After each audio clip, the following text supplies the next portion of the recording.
Hey, what's up mga kaballers? Maligayang pagbabalik sa aking channel. Halina't pag-usapan natin ang balitang dalawang bagong superstar ng Warriors na maaaring ipang tandem kay Stephen Curry kilalanin. At ang balitang Philadelphia 76ers nga daw po mga kaballers ang team na kayang magpabagsak sa Boston Celtics. Tara na't pag-usapan natin yan dito sa Basketball Hotshots.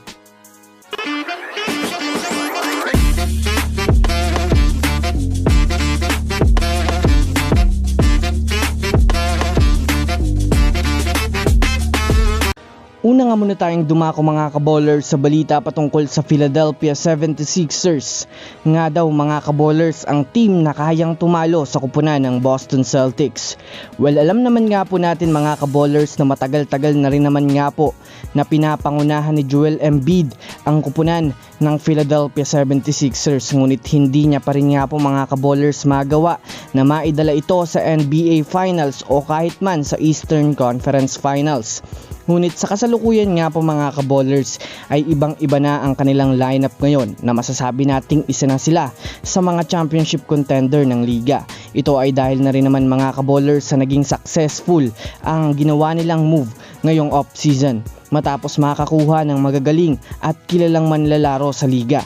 Sa katunayan nga po mga kaballers, mayroon na sila ngayong kakayahan na mapapasok ang Sixers sa Eastern Conference Finals o kahit man sa NBA Finals. Dagdag pa dyan mga kaballers, sa solidong lineup ngayon ng Philadelphia 76ers ay talagang kakayanin na nga po nilang matalo ang Boston Celtics sa susunod na season.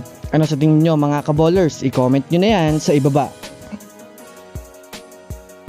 Samantala, dumako naman tayo mga kaballers sa balita patungkol sa dalawang superstar na maaaring makuha ng Warriors ngayong off-season.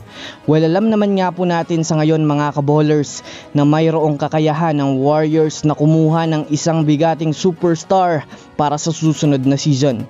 Kinakailangan rin nga po mga kaballers ng Warriors ngayon na gumawa ng malaking move dahil sa banta ni Stephen Curry na kung hindi nga daw siya mabigyan ng magandang lineup ay maaari siyang umalis sa kupunan ng Golden State Warriors na masasabi nating isa nga itong malaking pagkabigo sa front office ng Warriors dahil mababawasan ang kanilang tsansa na magkampiyon.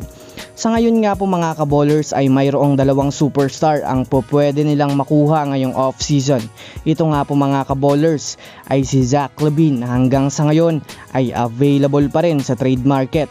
Bukod pa dyan, mayroon nga pong isang superstar ngayon ang isa rin sa itinutulak sa Warriors upang makabalik sila sa pagiging championship contender. Ito nga po mga kaballers ay si Kawhi Leonard na maaaring kunin ng Warriors via sign and trade. Ngunit wala pa naman nga pong kasiguraduhan na makukuha nila ito, lalo pat ito nga po mga kaballers ang pinapriority ng Clippers ngayong off-season. Pero kung sakaling mangyari man nga ito mga kaballers ay malaki ang maibibigay nitong impact sa Warriors bilang co-superstar ni Stephen Curry.